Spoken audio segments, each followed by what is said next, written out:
Pada episode 15 mendatang, Sarah meminta Ketua Lee untuk memilih dirinya atau Park Dan.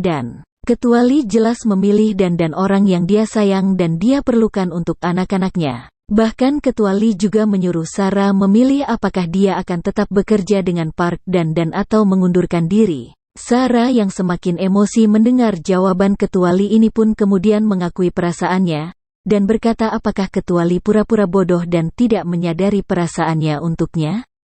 Sedangkan Nyonya Wang yang menguping pembicaraan mereka, menyayangkan tindakan Sarah yang mengakui perasaannya di situasi seperti itu dan langsung ditolak oleh Ketua Lee. Bahkan ketika Sarah bertanya pada Nyonya Wang apakah dia benar-benar harus mengundurkan diri, Nyonya Wang menjawab kalau dia tidak bisa melakukan apapun karena dia tidak memiliki kekuasaan apapun di rumah itu. Akhirnya Sarah pergi membawa barang-barangnya dan berhenti bekerja. Dia sangat sedih karena rencananya gagal untuk mendapatkan Ketua Lee agar bisa dekat dengan anaknya. Sarah pun minum sendirian hingga mabuk dan memanggil sopir pengganti untuk mengantarnya pulang. Saat itu Chagun yang datang untuk menjadi sopir penggantinya, dan sepertinya dia jatuh cinta pada pandangan pertama pada Sarah.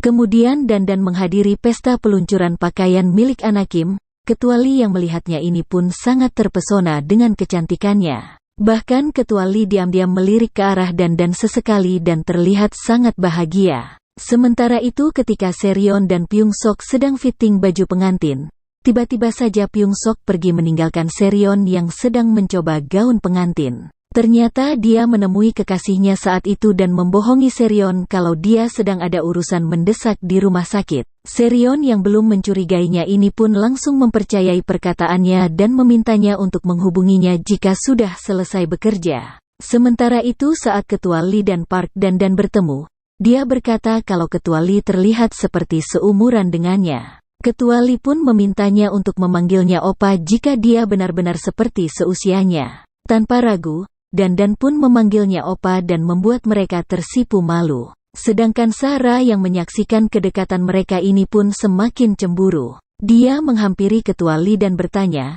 kenapa Park Dan tapi bukan dirinya?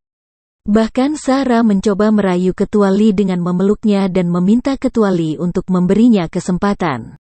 Namun hal itu sia-sia, dan Ketua Lee meminta Sarah untuk tidak membicarakan hal itu lagi. Sementara itu, Anakim memergoki Dan yang masuk ke rumah diam-diam saat tengah malam. Anakim menggodanya dengan mengatakan apakah Dan dari menemui kekasihnya? Dan yang mendengar hal itu pun terkejut karena dia berpikir tidak ada yang tahu tentang hubungannya dengan Ketua Lee, dan sepertinya Anakim sudah mengetahui hal itu. Baiklah kita tunggu saja kelanjutan ceritanya pada episode 15 mendatang.